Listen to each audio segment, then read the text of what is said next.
African nations have found a way to trade in local currencies, which would reduce their dependency on the US dollar. The Common Market for Eastern and Southern Africa, or COMSA, has launched a digital payment system. It would allow the 21 member nations of the Regional Economic Bloc to settle cross-border payments in local currencies, eliminating the need to convert them into hard currencies like the American dollar for international trade. For decades, the United States dollar has ruled the world. From oil to gold, from aid to trade, every African nation has had to bow before it. It was the passport to power, the symbol of control, and the silent chain around Africa's economy. But something is changing. Slowly, quietly, and strategically, Africa is walking away. This isn't a headline you'll see on CNN. Washington won't talk about it, and Wall Street pretends not to notice. But from the streets of Johannesburg to the ports of Mombasa, from the markets of Lagos to the central banks of Nairobi, the message is becoming clear. The dollar no longer defines us. For nearly 80 years, the US dollar has been the world's reserve currency, the lifeblood of global trade. But that power came at a cost. Every African country that wanted to buy fuel, medicine, or food from abroad had to first get dollars. And who controls those dollars?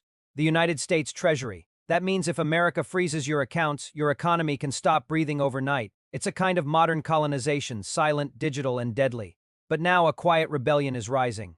Africa is joining hands with nations that no longer fear Washington's shadow. China, Russia, India, Brazil all are saying enough, and Africa is the next giant in line. In 2024 and 2025, we've seen the signs and they're impossible to ignore. Kenya paying for oil imports in its own currency. Nigeria opening. Trade talks with China in yuan. South Africa leading BRICS expansion, a direct challenge to U.S. financial dominance. And across the continent, central banks are stockpiling gold, not dollars. It's not loud, it's not flashy, but it's strategic and powerful. Because Africa has learned a lesson from decades of dependency. Whoever controls your currency controls your destiny. Think about it. When an African nation borrows from the IMF, that debt is measured in dollars. When the dollar rises, African economies suffer. Prices go up, imports become expensive, and local businesses collapse. Yet the US prints those dollars without asking anyone's permission. So the question is simple. Why should a farmer in Ghana, a miner in Zambia, or a trader in Senegal have their livelihood controlled by interest rates decided in Washington? This is not just economics, it's sovereignty. And for the first time, Africa is reclaiming it. You see, the dollar has been a weapon disguised as wealth. It gave America power over nations that had resources, oil, cobalt, lithium, gold, but lacked financial independence. The moment you needed dollars, you were already under control. But what happens when the rest of the world decides not to play by Washington's rules anymore? That's what's happening right now, and Africa is a key player. The BRICS alliance, Brazil, Russia, India, China, South Africa, has grown into a financial fortress. And their mission is clear: end the dollar's monopoly. At first, people laughed at the idea. But when Saudi Arabia, the United Arab Emirates, and even Egypt joined the BRICS movement, the laughter stopped. These are countries that trade trillions in oil, gold, and energy. If they switch from the dollar to local or digital currencies, America's global influence could fall like a house of cards. And here's where it gets even more interesting. Africa holds 30% of the world's natural resources, but only 2% of global wealth. That imbalance exists because Africa sells raw materials in dollars, while America and Europe print those same dollars from thin air. It's like trading diamonds for paper, and the paper loses value every year. So imagine what happens when Africa starts saying, we'll trade our oil in naira, we'll sell our gold for yuan, we'll value our exports in shillings or in digital African currency. The global system begins to shake because the US economy depends on the world's demand for its currency. If that demand fades, the dollar weakens. If the dollar weakens, US influence fades, and when US influence fades, Africa stands taller. Now, don't get it twisted, America won't let this go easily. We've already seen the warnings, subtle threats, diplomatic visits, sudden sanctions. Whenever a country tries to leave the dollar zone, the pressure begins. But this time, Africa isn't standing alone. With BRICS expanding, with China's investment rising, and with the African Continental Free Trade Agreement AfTA linking over 1.4 billion people, the continent finally has backup. It's not just about money. It's about power, respect, and identity. For years, African leaders were told that their economies couldn't survive without Western help, but now they've realized something profound. They don't need permission to prosper, and the West is panicking. Because once Africa breaks the dollar chain, others will follow. Latin America, the Middle East, and parts of Asia are already moving in the same direction. This is bigger than politics. It's the beginning of a new financial era, one that could end 80 years of American economic control. But here's the silent truth most people don't know. This isn't an anti-America movement, it's an anti-dependency movement. Africa isn't running from the United States, it's running toward its own freedom. When you control your currency, you control your choices. When you control your choices, you control your future. And for Africa, the future looks brighter than ever. Because, for the first time, the continent isn't asking for aid, it's demanding respect. It's not begging for loans, it's building partnerships, and it's not afraid to say, we can grow without you. So the next time you hear the US government talking about protecting democracy or promoting stability in Africa, remember, it's not always about politics. Sometimes it's about keeping the dollar in power, but that power is slipping. And no amount of speeches, sanctions, or threats can stop the awakening that's spreading across the continent. From gold reserves to digital currencies, from local trade deals to continental integration, Africa is quietly redrawing the financial map of the world. And when the dust settles, one fact will remain: the age of the dollar is fading and the age of African economic freedom is rising. Before Africa began to dump the US dollar, there was a time when the dollar ruled like a king, silent but supreme. A paper printed thousands of miles away, yet powerful enough to decide the price of food in Ghana, the value of gold in South Africa, and the future of a young graduate in Kenya. How did one nation's currency become the lifeline of an entire continent? How did America's paper become Africa's master key to survival? The answer lies in a small town in New Hampshire, Bretton Woods. In 1944, as the world licked its wounds from the Second World War, 44 nations gathered in Bretton Woods to design a new global financial order. The United States, rich, stable, and undefeated by war, had the leverage. The deal they offered the world was simple and dangerous: let the dollar lead. From that moment, the US dollar was crowned the global reserve currency. Every international trade, every foreign loan, every ounce of gold, all would now be measured in dollars. It sounded fair. It sounded modern. But here's the truth: Africa was not at that table. The continent's fate was decided without its consent. Our economies were linked to a currency we didn't control, and our future tied to a country we didn't govern. When the colonial flags came down, the financial chains quietly stayed. Europe left with its armies, but America arrived with its banks, and through the dollar, control continued, softer, smarter, deadlier. When newly independent African nations rose in the 1950s and 60s, they faced a new kind of struggle: economic survival. Building roads, schools, industries all required capital. But where would that money come from? The United States and its allies had the answer: we'll lend you dollars. And so the loans began, with contracts signed in Washington, interest rates decided by the Federal Reserve, and repayment deadlines that never favored Africa.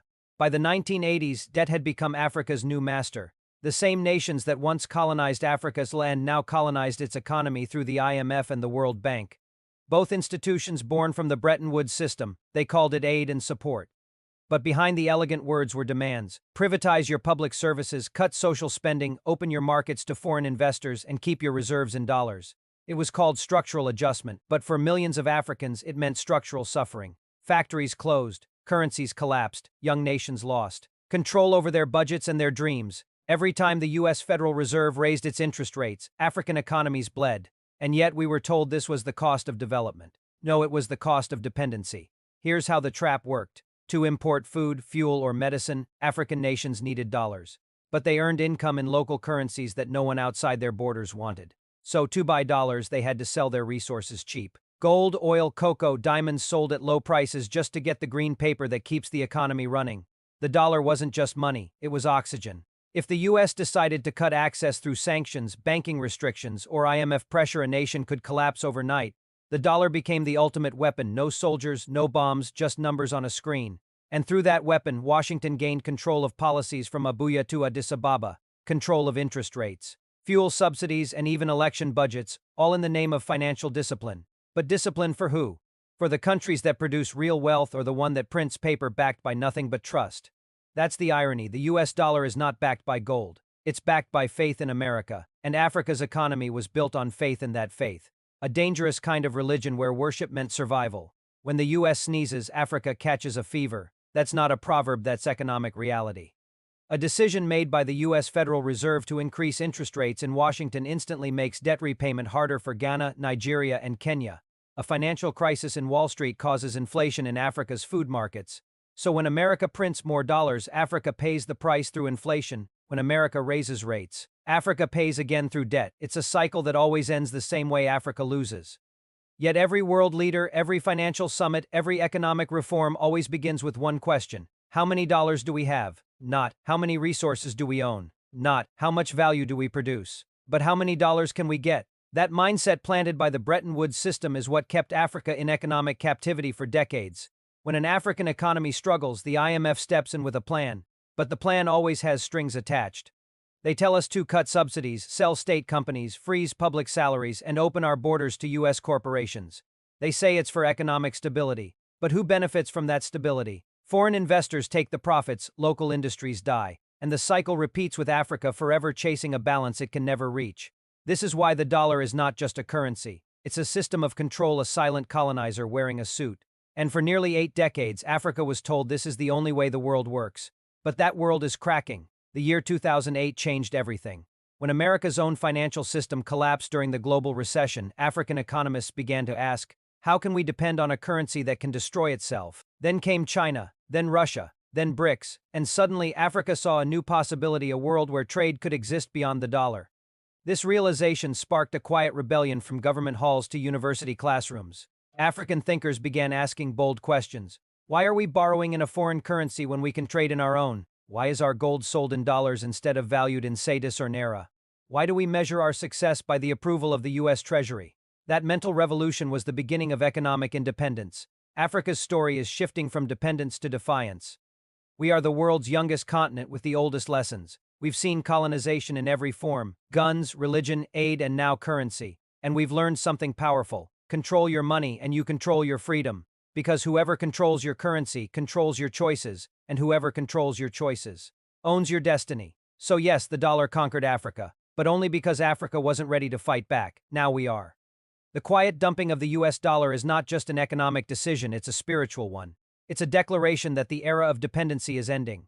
For nearly 80 years, the dollar was the crown that ruled Africa's economy, but crowns fall. And when they do, the world remembers who truly owns the throne. The question now is simple. How did Africa begin to take that crown back? Archival footage, Bretton Woods Conference, 1940 seconds. Shots of U.S. Federal Reserve, IMF, World Bank, and African markets. Slow zoom on old African currencies being replaced by dollars. Emotional transitions, African children in classrooms, young entrepreneurs counting local cash. End scene, map of Africa glowing in gold while dollar symbols fade away.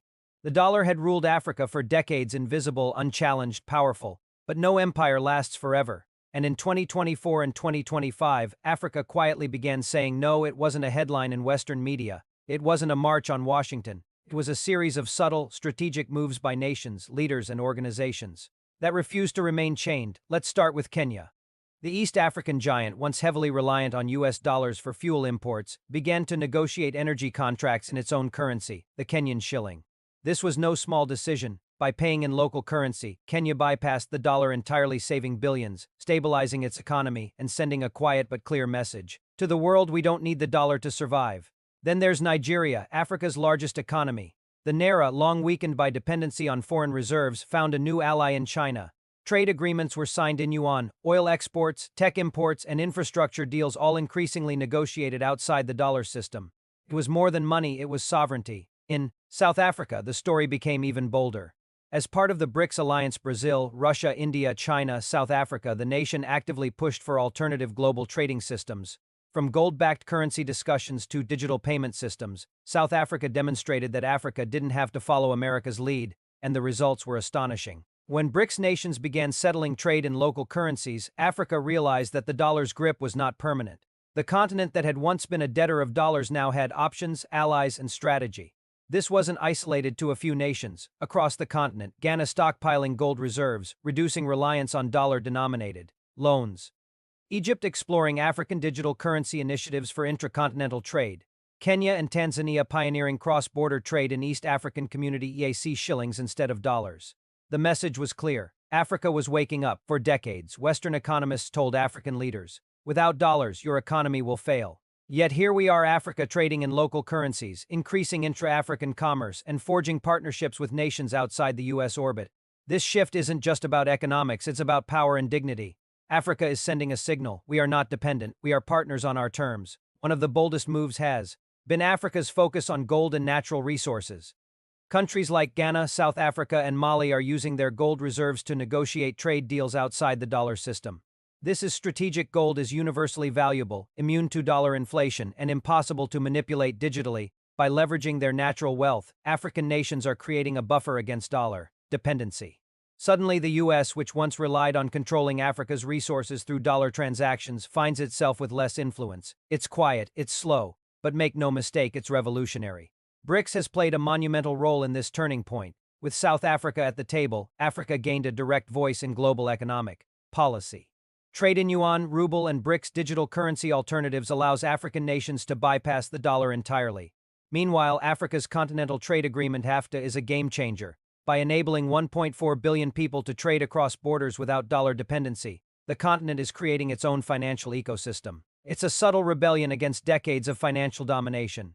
African central banks are no longer following the US Fed blindly. They are collaborating with each other, diversifying reserves, and investing in digital currency experiments, from blockchain-based intra-African payment networks to gold-backed regional currencies. Africa is designing a system that suits its own people, businesses, and priorities. This isn't a headline war, it's financial warfare in slow motion, and Africa is winning.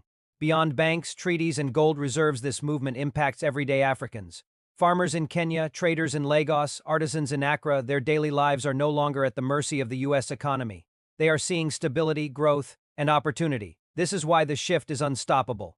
Because it's not just about global finance, it's about freedom, dignity, and self-determination. Africa is saying quietly but powerfully, we are tired of being measured by the US dollar. We will trade in our currencies, in gold, and in digital innovation. We will build partnerships based on mutual respect, not dominance. The dollar may still exist, it may still be powerful. But Africa's refusal marks the beginning of a new era, one where the continent decides its own economic destiny. Africa's journey from dependency to defiance is a story of strategy, patience, and courage. The dollar conquered Africa for decades, controlling economies, shaping policies, and limiting growth. But empires fall when people refuse to obey, and Africa is no longer obeying. Through local currency initiatives, gold-backed reserves, digital finance, and alliances like BRICS, Africa is quietly but decisively reclaiming its economic freedom. This is not anti-American sentiment, it's pro-Africa self-determination. The world may not notice yet, Western media may ignore it. But from Johannesburg to Lagos, from Nairobi to Accra, Africa is quietly redrawing the global financial map. The dollar's grip is fading, and in its place rises an Africa that controls its destiny, its resources, and its future. One day soon, the world will look back and ask, how did Africa achieve this revolution without firing a single shot? The answer is simple. Wisdom, strategy, and courage, Africa's greatest weapons.